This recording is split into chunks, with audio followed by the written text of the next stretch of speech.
ویسے میں نے دیکھا ہے کہ کبھی کچھ لوگ انتہائی بے صبری سے ہماری ناکامی کا انتظار کر رہے ہوتے ہیں۔ کچھ جملے بولنے میں کتنے ہلکے کیوں نہ ہوں، سہنے میں موت جیسے ہوتے ہیں۔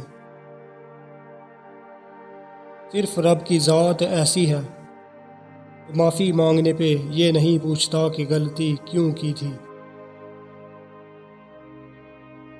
کسی کو اتنی مسکراہٹ نہیں دینی چاہیے کہ وہ آپ کے چہرے کی مسکراہٹ ہی چھین لے۔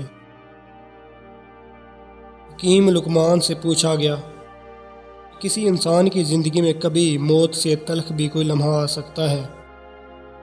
جواب دیا گیا کہ ہاں، وہ لمحہ موت سے بھی زیادہ تلخ ہوتا ہے جب کوئی صاحب ظرف کسی کم ظرف کا محتاج ہو جائے۔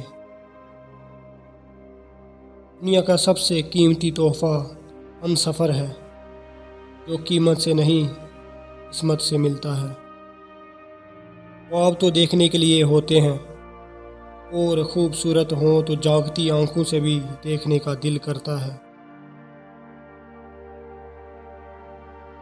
آپ کے پسندیدہ لوگوں میں یہ اہلیت ہوتی ہے، ان سے بات کرنا بھی آپ کی تھکن اتار دیتا ہے۔ اداسیاں اکثر ان لوگوں کی ذات کا حصہ ہوتی ہیں جو احساس رکھتے ہیں۔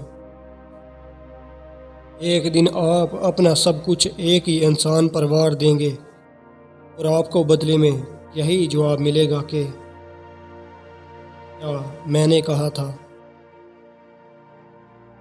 زندگی کی بڑی بڑی غلطیوں میں سے ایک یہ بھی ہے آپ کم ظرف اور بزدل لوگوں پر اپنا خلوص ضائع کرتے ہیں۔ ہر انسان زندگی میں آپ کو کچھ نہ کچھ ضرور دیتا ہے، کچھ پیار، محبت اور احسار، اور کچھ مائگرین، سٹریس، ڈپریشن اور بے چینیاں۔ جب خود سے جڑے لوگوں کے حقیقی چہرے سامنے آ جائیں، ان کی آپ پہ نچھاور کی جانے والی محبت اور چاہت کی اصلیت نظر آ جائے، اب خاموشی اور تنہائی سب سے بہترین ساتھی ہیں۔